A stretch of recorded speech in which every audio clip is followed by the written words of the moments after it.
দর্শক সবাইকে স্বাগত জানাচ্ছি RSL জনতন্ত্র গণতন্ত্রের সঙ্গে আছেন প্লাবন রহমান। আপনারা নিশ্চয়ই জানেন যে আজ শহীদ রাষ্ট্রপতি জিয়াউর রহমানের 44তম শাহাদাত বার্ষিকী। এই বিষয় নিয়ে আজকে সারাদিনই দিনভর বিএনপি সহ বিভিন্ন অঙ্গ সংগঠনের কর্মসূচি ছিল। আমরা জিয়াউর রহমানের মুক্তিযুদ্ধে অবদান, একই সঙ্গে রাজনীতিতে জিয়াউর রহমান, সব বিষয় নিয়ে একটু কথা বলতে চাই। আমাদের আজকের আলোচনার বিষয় চিরভাস্বর জিয়াউর রহমান। আমাদের সঙ্গে আছেন অধ্যাপক ডক্টর মাহবুবুল্লাহ, অর্থনীতিবিদ ও সাবেক অধ্যাপক, ঢাকা বিশ্ববিদ্যালয়। একেবারে ডান দিকে আছেন অধ্যাপক ডাক্তার মওদুদা হোসেন আলমগীর পাভেল, আহ্বায়ক বিএনপি মিডিয়া সেল। দুজনকে স্বাগত জানাচ্ছি জনতন্ত্র গণতন্ত্রে। অধ্যাপক ডক্টর মাহবুবুল্লাহ, বাংলাদেশের ইতিহাস, বিশেষ করে মুক্তিযুদ্ধের ইতিহাস নিয়ে বিভিন্ন সময় বিভিন্ন কথাবার্তা উঠে আসে। এটা আসলে বিভিন্ন দল যখনই ক্ষমতায় আসে তখনই অনেক ক্ষেত্রেই পাল্টে যায়। জিয়াউর রহমানের মুক্তিযুদ্ধের অবদানে কোনো রকম বিতর্কের সুযোগ আছে কিনা? আমরা বিগত সময়ে দেখেছি, বিগত 15 বছর নানা কথাবার্তা এসেছে বিষয় নিয়ে। একটু আপনার মুখ থেকে শুনতে নিয়ে আসে কথা মুক্তিযুদ্ধে জিয়াউর রহমানের ভূমিকা নিয়ে। ভূমিকা? জি জি জি।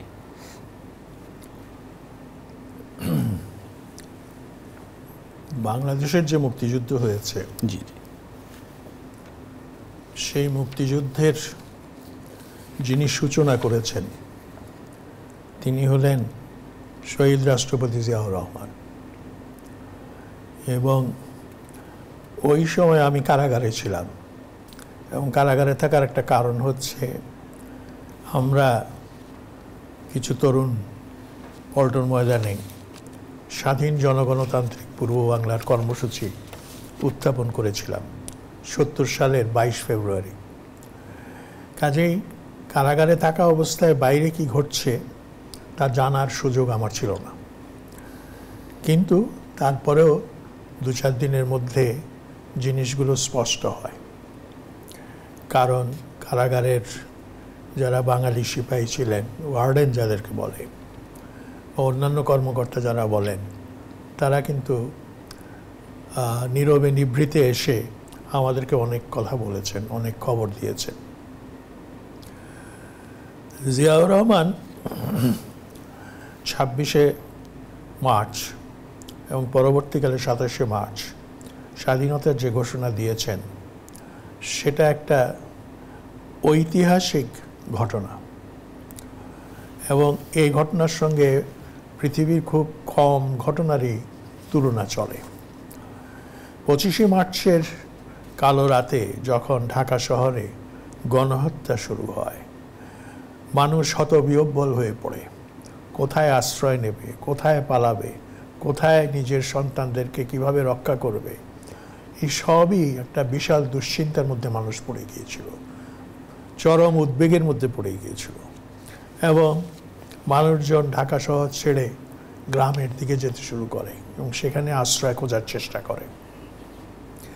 এমনি এক মুহূর্তে জিয়াউর রহমান কালুরঘাট বেতার কেন্দ্র থেকে নিজের উদ্যোগে, নিজের পক্ষ থেকে স্বাধীনতার ঘোষণা করেন এবং নিজেকে রাষ্ট্রপতি হিসেবে ঘোষণা করেন।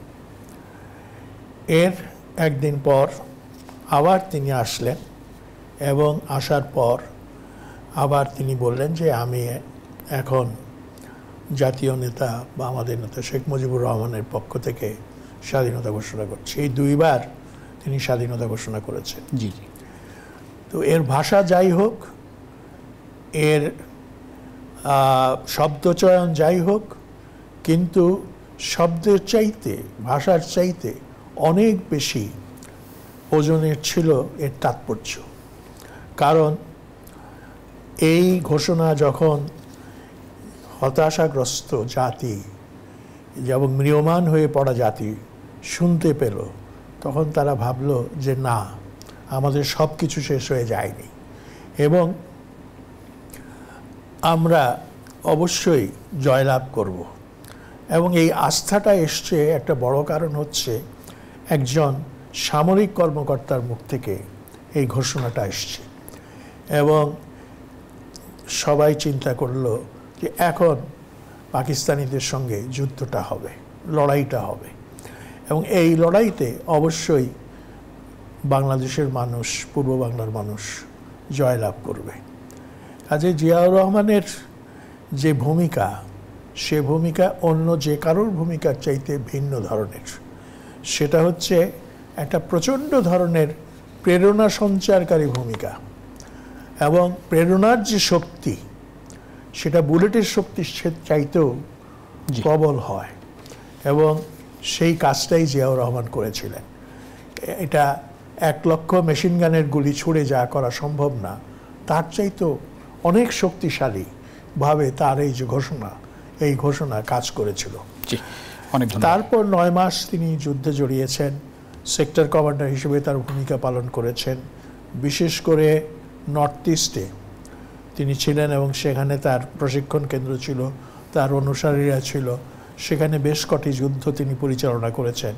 ঐতিহাসিক কামালপুরের যে যুদ্ধ, সেই যুদ্ধও তিনি পরিচালনা করেছেন। যুদ্ধ যখন শেষ হলো তখন তিনি সিলেটে, এবং সিলেট থেকেই তিনি বুঝতে পারলেন যে পাকিস্তানিদের পতন হয়েছে, তারা আত্মসমর্পণ করেছে। কিন্তু আমাদের দুর্ভাগ্য, এমন একজন সৈনিক, এমন একজন বীর, যিনি যুদ্ধের সূচনা করেছিলেন, তিনিও এই আপনার 16ই ডিসেম্বর যখন পাকিস্তানি বাহিনী আত্মসমর্পণ করে রমনার রেসকোর্স ময়দানে, যেটাকে বলা হয় সরোয়ার্দী উদ্যান, সেখানে তিনি হাজির থাকতে পারেননি, এবং খুব ষড়যন্ত্র করে, খুব কৌশল করে তাকে দূরে রাখা হয়েছে, জেনারেল ওসমানীকে দূরে রাখা হয়েছে।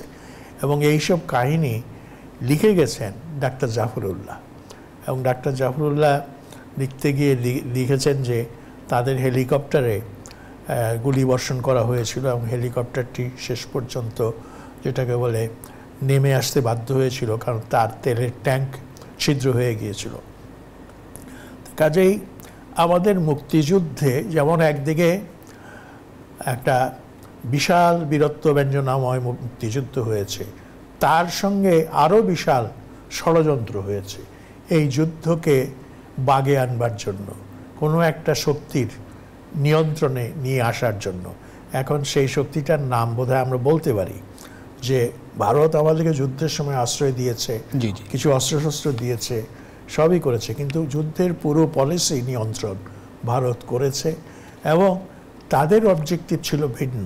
সেটা হচ্ছে এই যুদ্ধের মধ্য দিয়ে তাদের রাষ্ট্রীয় নিরাপত্তাকে নিরঙ্কুশ করা, এবং এটা করতে গিয়ে তারা যত রকমের বুদ্ধি ছলাকলা গ্রহণ করা দরকার সেটা করেছে।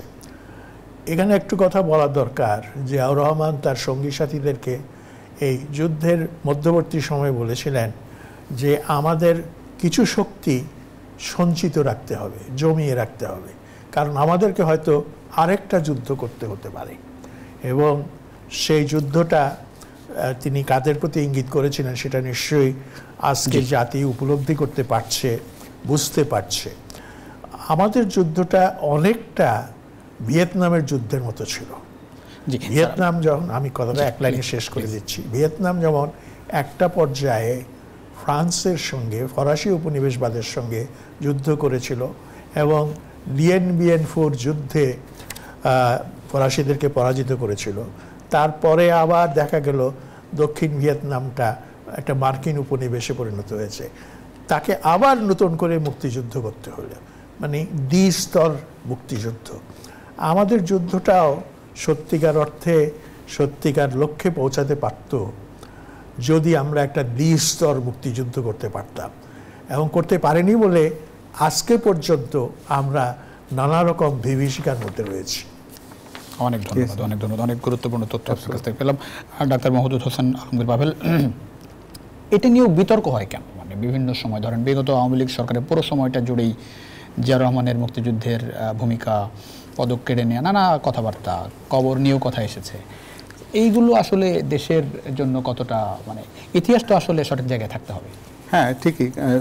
আপনার খেয়াল করে দেখবেন যে প্রফেসর মাহবুবুল্লাহ স্যার, ওনারা তো প্র্যাকটিক্যালি সেই সময়টাতে মুক্তিযুদ্ধ এবং মুক্তিযুদ্ধ পূর্বের যে পটভূমি পুরোটাই কিন্তু নিজেরা প্রত্যক্ষ করেছেন একজন সচেতন মানুষ হিসেবে। তখন তিনি সবসময় কিন্তু রাজনীতি সচেতন ছিলেন এবং দেশের মানুষের অধিকারের কথা উনি বলতেন। আজকে খুব চমৎকার হতো যদি ওনার কথা আমরা আরও বেশি করে শুনতে পেতাম, যে এই বিষয়গুলো সম্পর্কে তার তো আমার চাইতে অনেক বেশি করে সুন্দর করে বলবার সুযোগ আছে। এই বিতর্কের জায়গাটিতে আপনি খুব স্পষ্ট এটা। আর দেখবেন খেয়াল করে যে এই স্বাধীনতা যুদ্ধের যারা একচ্ছত্রভাবে নিজেদেরকে দাবি করেন যে মুক্তিযুদ্ধের চেতনার ধারক, তো মুক্তিযুদ্ধের ক্ষেত্রে নেতৃত্ব দেওয়া এবং ঘোষণা করবার দায়িত্বটা কিন্তু তাদের কাছে ছিল। যেহেতু এই দায়িত্ব পালনের অপারগতা তাদের ভেতরে আছে, সুতরাং তাদেরকে তো যে ব্যক্তিটি এই জায়গাতে নিজেকে প্রতিষ্ঠিত করে ফেলেছেন তাকে যদি আমি ওখান থেকে সরিয়ে দিতে না পারি, তার যোগ্যতা বা তার সেই যে অসাধারণ একটি কাজ যেটি করেছেন সেটাকে যদি আমি অবমূল্যায়ন করতে না পারি, তাহলে তো আমার জায়গা তৈরি হয় না। এই হীনমন্যতার জায়গা থেকে এটা এসেছে। কারণ আমরা নিশ্চয়ই সবাই জানি যে 25 তারিখে বিকেলবেলা তৎকালীন আওয়ামী লীগের সেক্রেটারি জেনারেল তিনি শেখ মুজিবুর রহমানের কাছ থেকে স্বাধীনতার ঘোষণা রেকর্ড করতে চেয়েছিলেন। এটা ঐতিহাসিকভাবে প্রমাণিত সত্যি। তিনি বলেছিলেন যে তোরা কি আমাকে দেশদ্রোহিতার মামলায় ফেলতে চাস, আমরা হরতাল দিয়েছি, তুই নাকে তেল দিয়ে ঘুমা। এই কথাটি ঐতিহাসিকভাবে প্রতিষ্ঠিত সত্যি, কিন্তু বাস্তবে কিন্তু নাকে তেল দিয়ে ঘুমানোর মতো পরিস্থিতির সৃষ্টি হয়নি।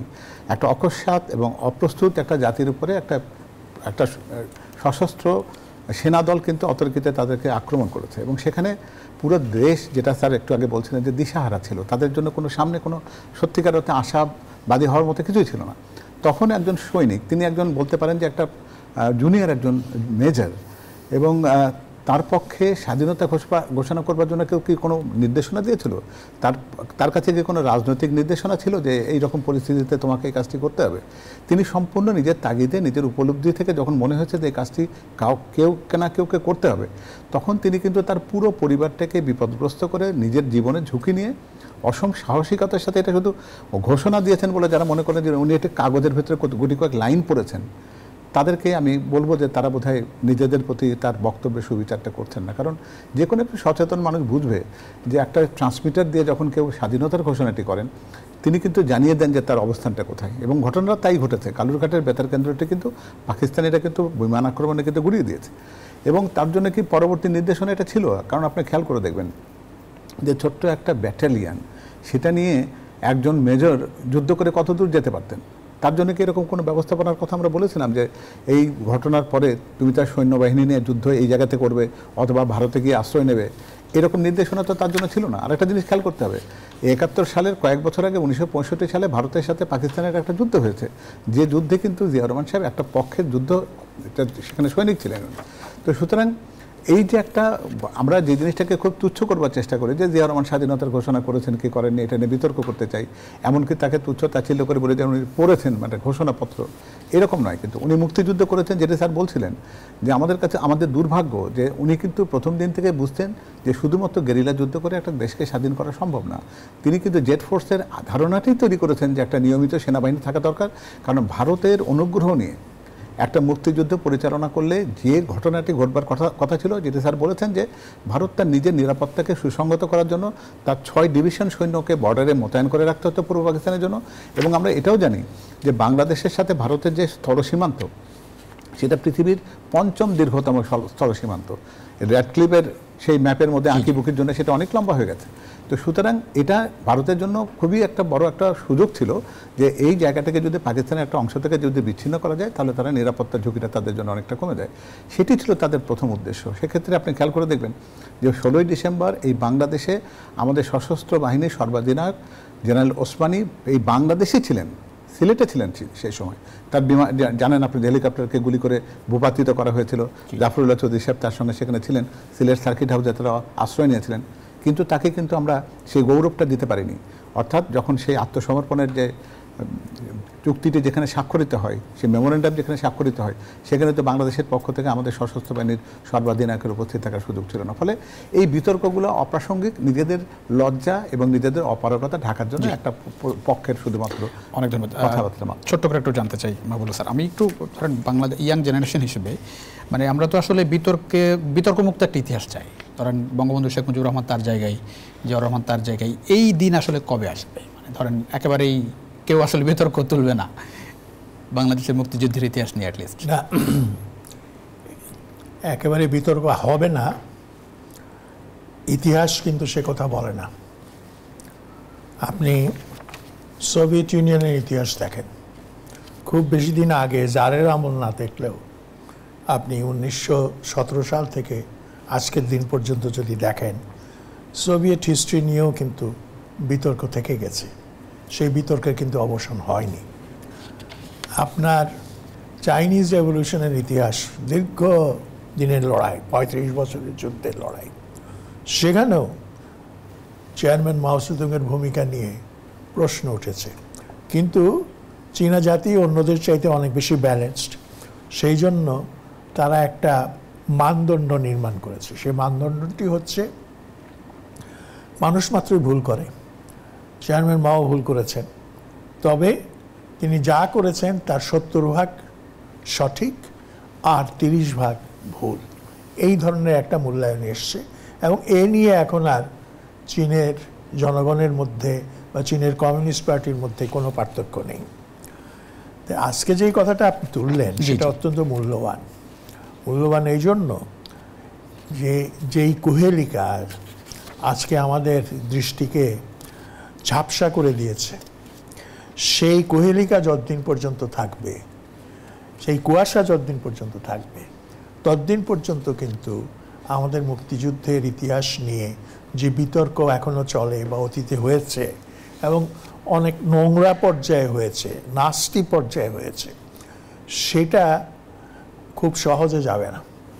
সেই জন্য প্রয়োজন ইতিহাসের চর্চা, এবং সেই চর্চাটা হতে হবে অত্যন্ত নিষ্ঠাবান চর্চা, প্রশ্নের পর প্রশ্ন করে আসল সত্যটা কি সেটা উদ্ঘাটন করতে হবে। এবং সেই উদ্ঘাটনের মধ্য দিয়েই আমাদের যে পরবর্তী যে প্রজন্ম, সেই প্রজন্মকে বুঝতে দিতে হবে ঘটনাটা কি ঘটেছিল এবং আসল সত্য ঘটনাটা কি, ইতিহাসটা কি।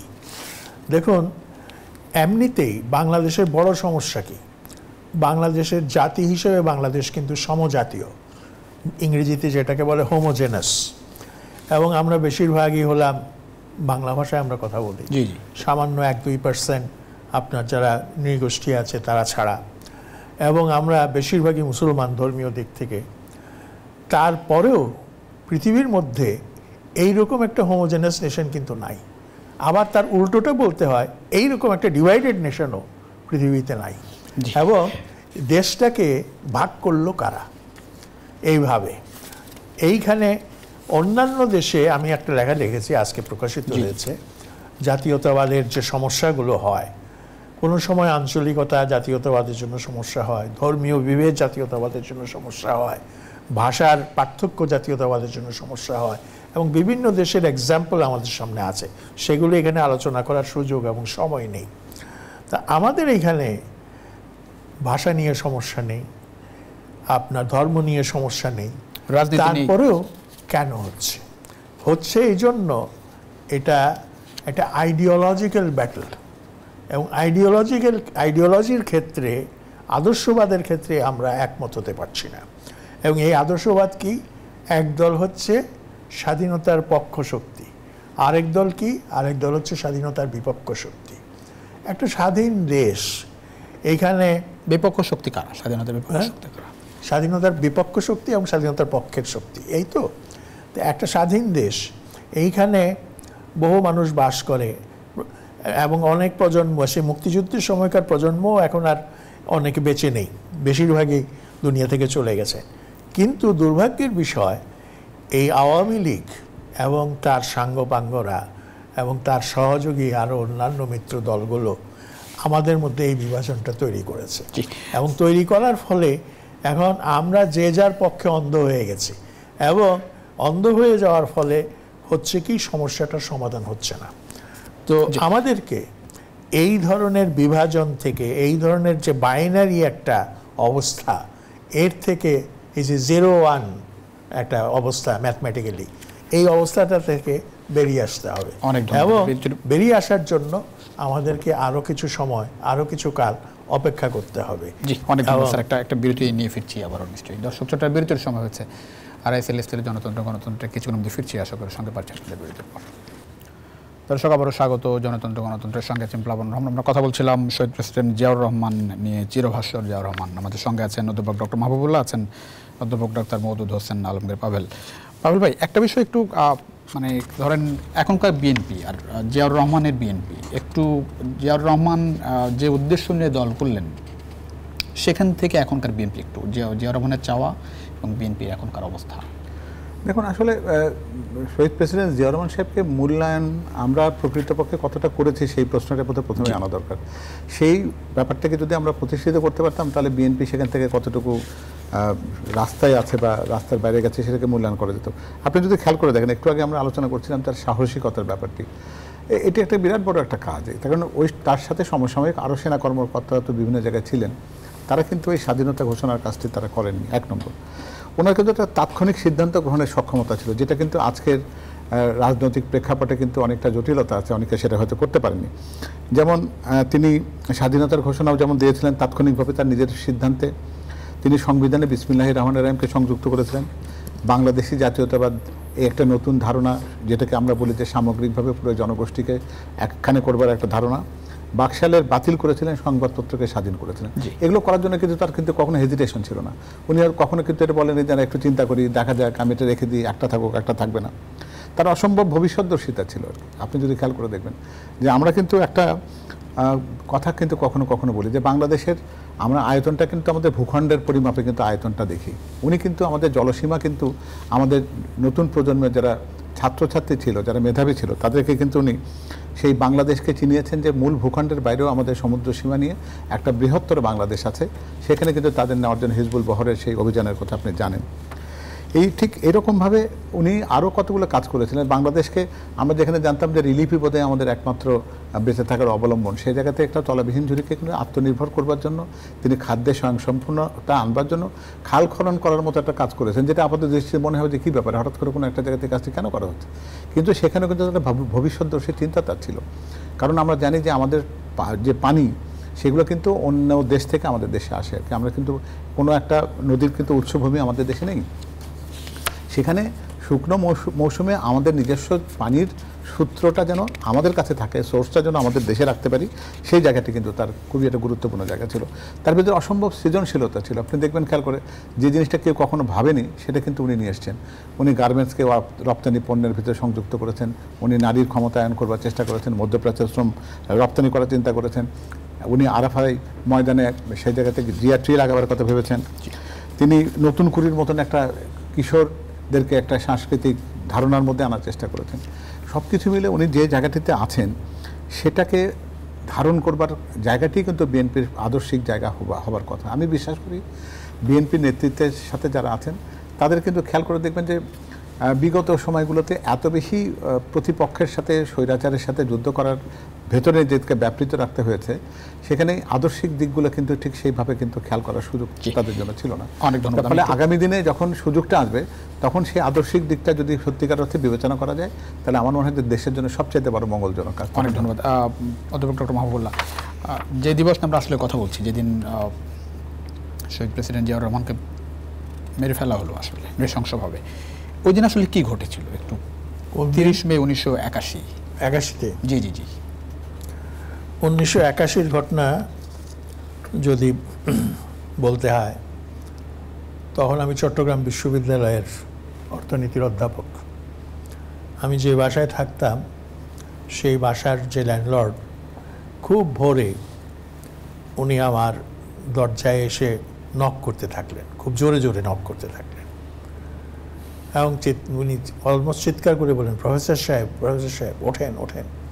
খুব ভোরে, দেশে কু হয়ে গেছে, জিয়াউর রহমান বোধহয় আর বেঁচে নাই। তো তখন আমি বেরিয়ে পড়লাম।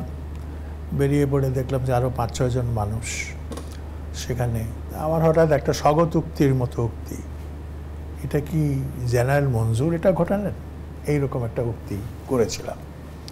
আমার স্ত্রী বলল যে তুমি তো খুব বোকামি করেছো, এইরকম কথা তো উচ্চারণ করা ঠিক হয়নি, এটার জন্য তুমি ঝামেলায় পড়তে পারো, বিপদে পড়তে পারো। তা আসল ঘটনাটা কি সেটা আমাদের বোঝার দরকার।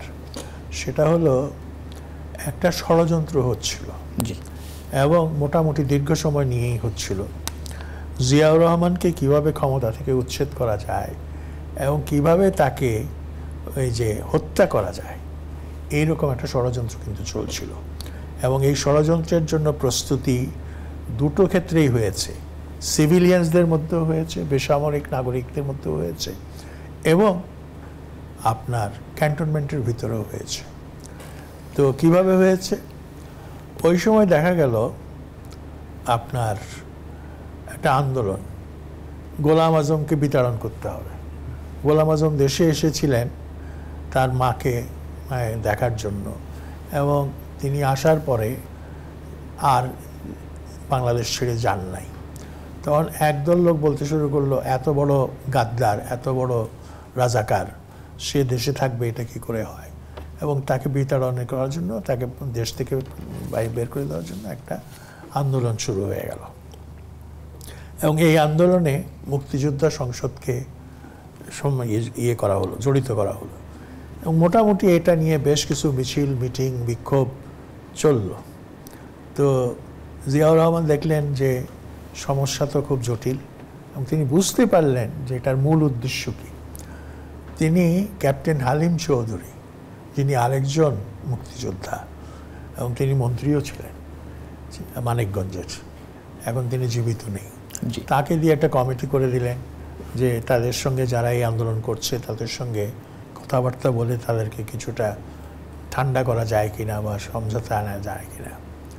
কিন্তু তাতেও সেই চেষ্টা সফল হলো না। এদিকে ক্যান্টনমেন্টগুলিতে প্রচার শুরু হয়ে গেল জিয়াউর রহমান আর মুক্তিযোদ্ধাদের পক্ষে নেই, এবং ক্যান্টনমেন্টে যে সমস্ত সামরিক অফিসার মুক্তিযুদ্ধ করেছে তিনি তাদের স্বার্থ রক্ষা করছেন না। এবং তার বড় প্রমাণ হচ্ছে তিনি এরশাদের মতো একজনকে আপনার ডেপুটি চিফ অফ স্টাফ নিয়োগ করেছেন। এ থেকে বোঝা যায় তিনি আর মুক্তিযোদ্ধাদেরকে আপন মানুষ মনে করছেন না। এবং এইরকম একটা প্রচার, একটা ক্যাম্পেইন চলতে থাকলো, এটা হুইসপারিং ক্যাম্পেইনের মতো চলতে থাকলো ক্যান্টনমেন্টগুলোতে। এর ফলে মুক্তিযোদ্ধা অফিসারদের মধ্যে বেশ একটা উত্তেজনা তৈরি হলো, এবং তারা মিলিত হলো, তারা এটা নিয়ে মিটিং করলো, গোপন সভা করলো, কিভাবে কি করা যায় না করা যায়। এবং সেই সময়কার ঘটনাবলী আপনার এখন তো অনেকেই জানেন চট্টগ্রাম ক্যান্টনমেন্টে কী হয়েছিল, কারা কারা অংশগ্রহণ করেছিল, পরবর্তীকালে কাদের মৃত্যুদণ্ড হয়েছিল, এবং এর উপর একটা হোয়াইট পেপারও সরকার, তখনকার সরকার প্রকাশ করেছিল। তো যাই হোক, এইটা হচ্ছে পরিষ্কারভাবে একটা সুপরিকল্পিত ষড়যন্ত্র, এবং এই সুপরিকল্পিত ষড়যন্ত্রটার পেছনে দেশের ভেতরকার শক্তি যেমন তৎপর ছিল, তেমনিভাবে দেশের বাইরেরও হাত থাকতে পারে বলে আমরা সন্দেহ করতে পারি। কারণ এর আগে আমরা ইন্ডিয়া টুডের একটা প্রতিবেদন থেকে জানি যে তাকে হত্যা করার জন্য, অ্যাসাসিনেশন করার জন্য আপনার ভারতের গোয়েন্দা সংস্থা একটা প্রকল্প নিয়েছিল। সেই প্রকল্প তখনই বাস্তবায়ন করা সম্ভব হয় নাই মোরারজি দেশাইয়ের নিষেধাজ্ঞার কারণে। পরবর্তীকালে আবার যখন ইন্দিরা গান্ধী আসলেন তখন আবার সেই প্রকল্পটা চালু হয়ে গেল, এবং জিয়াউর রহমানের বিরুদ্ধে যে অভ্যুত্থানটা মুষ্টিমেয় সংখ্যক সামরিক অফিসাররা করলো, কোনো জওয়ান এতে অংশগ্রহণ করে নাই। এবং তার আগে আমরা কি জানি, তার 17 দিন আগে আপনার শেখ হাসিনা দেশে আসলেন। দেশে আসার পরেই কিন্তু ঘটনাগুলি ঘটলো। তখন যে সেনাপ্রধান ছিলেন কাজেই কাকতালীয় হলেও এগুলোর মধ্যে যে একটা আন্তঃসম্পর্ক থাকতে পারে, এবং রাজনীতির নানা ছলাকলা এর মধ্যে থাকতে পারে, ষড়যন্ত্রের নানা কিছু থাকতে পারে, এইটা তো চিন্তা করা বা সন্দেহ করা অত্যন্ত স্বাভাবিক। জি, অনেক ধন্যবাদ। আমরা খুব বেশি সম্ভাবনা মওদুদ হোসেন আলমুল পাভেল, জিয়াউর রহমান যে নৃশংস হত্যাকাণ্ডের শিকার হলেন ষড়যন্ত্রের মাধ্যমে, বিএনপি তো দীর্ঘ সময় ক্ষমতায় ছিল, বিচারের জায়গাটাই বাস্তবতা কি আসে? দেখবেন, খেয়াল করে স্যার কয়েকটা কথা বলেছেন যে তার হত্যাকাণ্ডের সাথে আমরা একটা নিছক এটাকে দুর্ঘটনা বলে চালিয়ে দিতে পারবো না, যে গুটি কয়েক সেনা কর্মকর্তা এসে একটা হঠকারী কোনো একটা কাজ করেছেন, এটা বলে কিন্তু পুরো বিষয়টাকে খুব বেশি সরলীকরণ করা হবে। এই বাংলাদেশে জিয়াউর রহমান সাহেবের উত্থান এবং বিশ্ব রাজনীতিতে তার যে একটা ক্রমবর্ধমান অবস্থানটা তিনি ইসলামিক বিশ্বে বিশেষ করে যেভাবে তৈরি করছিলেন, সেটাতে যাদের গাত্রদাহ হবার কথা এবং বাংলাদেশের স্বনির্ভরতা এবং একটা সত্যিকার অর্থে একটা স্বাধিকারের চেতনা নিয়ে সার্বভৌমত্বের জায়গা থেকে বাংলাদেশ প্রতিষ্ঠিত থাকলে যে সমস্ত আন্তর্জাতিক গোষ্ঠী বা আঞ্চলিক গোষ্ঠীর সমস্যা হতে পারে, যেমন স্যার বলছিলেন যে একটি বিশেষ গোয়েন্দা সংস্থা এই ব্যাপারে একটা পরিকল্পনা গ্রহণ করেছিল, প্রকল্প মোরারজি দেশাই, সেই সময় তিনি এটাকে অনুমোদন করেননি, তাহলে সেটা কি বাতিল হয়ে গেছিল? আমরা কিন্তু সত্যিকার অর্থে যদি খেয়াল করে দেখি যে সমস্ত সেনা কর্মকর্তাদেরকে ফাঁসি দেওয়া হয়েছে তারা কিন্তু সেনা বিদ্রোহের বিচারের কারণে কিন্তু ফাঁসিতে ঝুলেছেন। শহীদ রাষ্ট্রপতি জিয়া রহমান সাহেবের হত্যাকাণ্ডের বিচার যেটি ছিল সেটি হয়তো আজকে একটা জনমনের একটা বিরাট বড় প্রশ্ন শুধু এখানেই শুধু নয়, যে শ্বেতপত্রটি প্রকাশিত হয়েছিল সেই শ্বেতপত্রটি যারা প্রকাশ করেছে তারা কিন্তু এই ঘটনার সাথে তারা নিজেরা সংশ্লিষ্ট থাকতে পারে এরকম করে কিন্তু একটা বর্তমানের ধারণা করবার একটা জায়গা আছে। কারণ আমরা সবাই জানি যে তৎকালীন সেনাপ্রধান হোসেন মোহাম্মদ এরশাদ যেভাবে মঞ্জুরকে হত্যা করেছেন এই ঘটনার পরপর, যেখানে মঞ্জুর সাহেবকে রেখে দিলে এই ঘটনার ভেতরে তার সংশ্লিষ্টতা কতটুকু সেটা জানা যেত, ফলে তাকে বিচারের সম্মুখীন না করে তাৎক্ষণিকভাবে তাকে হত্যার মাধ্যমে যে একটা বড় একটা সম্ভাবনাময় যোগসূত্রকে বিলীন করে দেওয়া হয়েছে সেটা কিন্তু একটা গুরুত্বপূর্ণ জিনিস। আর একটা জিনিস হলো কি যে চট্টগ্রামের মতো একটা বিচ্ছিন্ন জায়গা থেকে মানে অসম্ভব জনপ্রিয় ক্ষণজন্মা, হ্যাঁ সেই জায়গাটাই সামনে যদি বিএনপি ক্ষমতায় আসে বিচারের জায়গাটা নিয়ে না, আমি তো মনে করি যে এটা জনগণেরও একটা দাবি থাকতে পারে, শুধুমাত্র এই বিচারের মধ্যে দিয়ে একটা ব্যক্তির বিচার হচ্ছে সেটা কিন্তু না।